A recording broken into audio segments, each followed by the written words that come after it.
똑똑한 아들의 성실한 남편, 남부러울 게 없던 40대 여성 서 씨. 아들 유학 보내겠다며 뒤늦게 변리사 시험에 뛰어든 남편을 열심히 내조해서 합격의 기쁨을 함께 맛보기도 했습니다. 이렇게 순탄한 줄만 알았던 두 사람의 결혼 생활. 그런데 최근 남편의 외도로 와장창 깨지고 말았다고 하는데요. 그뿐만이 아닙니다. 이혼을 준비하면서 더 충격적인 사실에 직면한 서 씨. 아내의 내조를 외도로 갚은 남편에게 숨겨진 또 다른 비밀은 무엇일까요? 자, 실제 사연을 당사자 특정을 이유로 저희가 조금 각색을 했는데요. 자, 시작을 해보죠. 네, 사연자는 초등학생 아들을 둔 40대 여성 서모 씨입니다.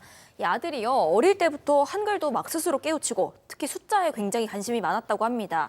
이 밖에 공룡이나 자동차 좋아하는 건 또래 아이들이랑 다를 바가 없었는데 유독 좀 호기심이 많았고요. 학교 가서도 과학 실험하는 걸 유독 좋아하고 또 잘했습니다. 학교에서 선생님들도 과학 쪽에 아이가 재능이 있는 것 같다 이런 얘기를 하고 부모가 봐도 마찬가지였습니다. 그렇다고 해서 어릴 때부터 너무 압박하고 경쟁시키면서 가르치려는 건 아니었고요. 차차 그냥 아이가 하고 싶은 만큼 공부시키려는 생각이었다고 합니다. 그리고 남편이랑은 아이 중고등학교 진학은 좀 해외로 가는 것도 생각을 해보자 이런 얘기 나누던 중이었습니다. 과학영재, 해외 유학, 돈 무지하게 깨질 것 같은데요. 그렇죠. 네. 근데 이제 둘은 맞벌이 직장인이었다고 하고요. 다행히 이 아내의 수입도 꽤 많았습니다. 그래서 아내의 수입이 남편보다 조금 더 많은 상황이었어요. 그렇게 이제 그냥 모으면 되겠거니 하고 있었는데 남편이 5년 전쯤에 애 얘기를 하다가 이렇게 얘기를 하는 거예요. 우리 애 공부시키려면 나중에 돈 많이 들 텐데 나 더 늦기 전에 변리사를 한번 돼보면 좋을 것 같아라고 얘기를 한 거예요. 근데 사실 아들도 뒷바라지해야 되는데 이 나이에 남편 변리사 시험 뒷바라지 하는 게 쉬운 게 아니잖아요. 굉장히 고민을 했지만 결국에는 허락을 했어요. 그러니까 남편이 맨 처음에는 휴직계 내고 공부를 시작하다 나중에는 이제 완전히 이제 사표를 내고 본격적으로 변리사 공부에 돌입했습니다. 그 특허권 이런 거, 변리사. 쉽지 않은데 40대. 되게 어렵습니다. 고시 같은 거 수준의 어떤 시험이고 잘 될지 안 될지 100% 확신할 수 없지만 그래도 한번 해보자 생각이 돼서 도전을 했다고 하고요. 근데 이제 둘이 돈을 벌다가 서치 혼자 이제 벌어야 되잖아요. 그러니까 반으로 뚝 줄어드는 상황이고 아이고야. 또 학원비, 교재비 이런 거 듭니다. 그러니까 돈이 좀 더 많이 들죠. 그래서 어쩔 수 없이 주말에 프리랜서 알바도 시작을 했다라고 합니다. 또 학원에서 고시원에서 공부하는 남편을 위해서 또 도시락 같은 거 사주려고 손수 간식도 만들고 본격적인 내조에 돌입을 했다고 합니다. 그래서 남편이 감동을 해가지고 네, 꼭 합격하겠다. 그래서 고생한 당신 다 갚아주겠다라고 얘기했다고 합니다. 자, 그래서 팀장님 합격, 불합격. 그렇습니다. 3년 동안 주경 야독이 아니고 주독 야독을 해가지고 결국 합격의 영광을 얻었습니다. 그러니까 처음에는 사실은 양가 식구들 장인 장모가 특히 걱정이 심한 게 뭐냐면 직장을 그만두고 공부한다고 그러니까 상당히 걱정이 많았었는데 합격하니까 얼마나 좋습니까? 그러니까 서 씨도 기뻐했고 남편도 너무 기뻐가지고 서 씨의 손을 잡으면서 당신이 내조해가지고 내가 합격해서 너무 고맙다. 그러니까 일단 그 부모님이 결혼할 때 아마 남편 명의로 집을 사줬나 봐요. 그런데 내가 고마우니까 이 명의를 공동 명의로 하자라면서 아내한테 같이 공동 명의로 하기로 했습니다. 저 정도 성의 표시. 네, 근데 같이 사는 집이니까 명의가 중요하겠냐마는 그래도 공동명의 해준다고 하니까 기분은 좋았습니다. 이 남편은 시험 합격하고 취업까지 무사히 잘 했는데 그러다 보니까 직장 다닐 때보다 벌이도 확 뛰었고요. 그러다 보니까 자연스럽게 씀씀이도 꽤나 커졌습니다. 그래도 고생했으니까 보상 심리가 있겠지 싶어서 여기까진 괜찮았습니다. 그런데 남편 휴대전화에서 뭔가 심상치 않은 대화가 발견이 되고서부터 이제 얘기가 달라집니다. 휴대전화. 자기야 보고 싶다. 어디 놀러 가자. 영락없는 외도였습니다. 그동안 내가 어떻게 뒷바라지를 했는데 이럴 수가 있냐 따졌더니 남편 반응이 더 뻔뻔합니다. 남자가 살면서 한 번쯤 한눈 팔 수도 있는데 뭘 그렇게 예민하게 구냐. 그리고 네가 생각하는 그런 사이까지 아니었다. 그냥 덮고 넘어가자. 이렇게 얘기하는 겁니다. 기가 막혔던 서 씨는 결국 이혼을 결심했습니다. 앞으로 내가 정말 잘할게 여보 하던 그 사람은 어디 갔습니까? 거신이었던 거죠. 네, 그런 진심을 가지고 있지 않았던 남자라고 생각이 들고요. 어쨌든 이제 이혼을 해야겠다라는 생각이 들었는데 이제 더 기가 막힌 건 바로 지금부터입니다.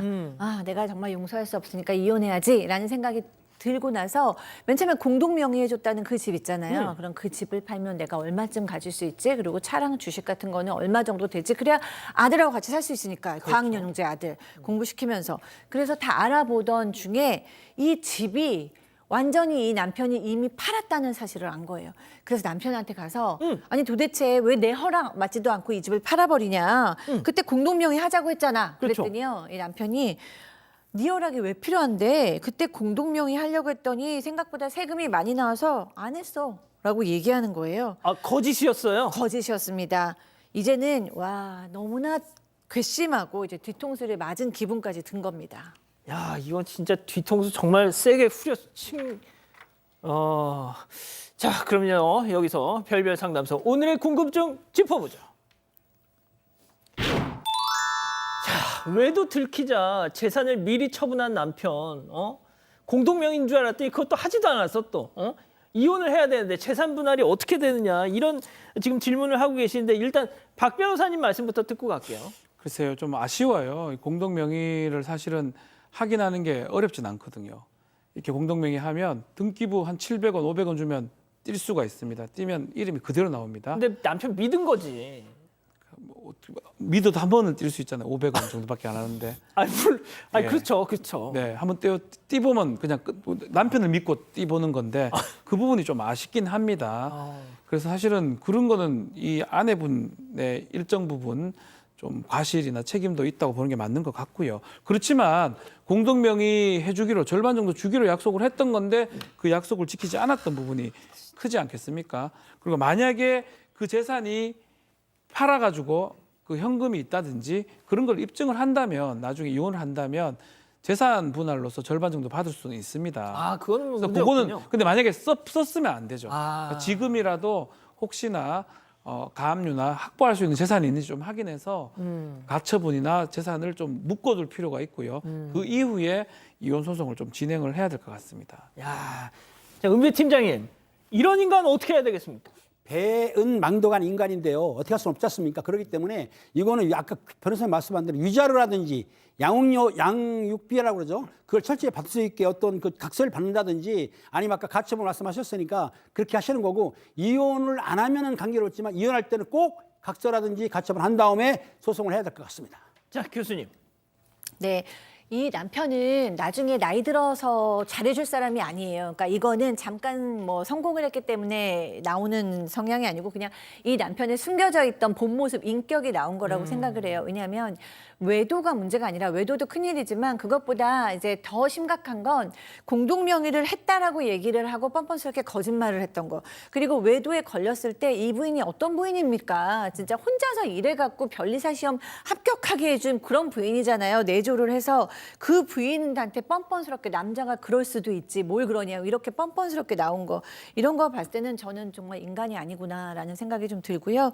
이 부인께서 아들까지 키울 생각하면 막막하시고 너무 속상하시겠지만 저도 두 분이 얘기하신 대로 지금으로선 대사인 분할, 뭐 가압류, 양육비 이런 걸 최대한 받으시는 방법이 제일 좋은 예. 거라고 생각이 듭니다. 자, 우리 가족 여러분들 뭐라고 하시나요? 네, 군산 사는 남원땡님, 바람 피우면서 자식한테 부끄럽다는 생각은 안 드시나 봐요 하셨고요. 복동할매님, 저런 남편을 내조한 아내분 마음이 아픕니다. 리로리님, 본인이 레벨업이 됐다고 생각하는 걸까요 하셨고요. 혜인님도 은혜를 원수로 갚았네 뻔뻔합니다 하셨습니다. 가족 여러분, 잊지 마시고 구독과 좋아요 알림 설정 여기. 여기.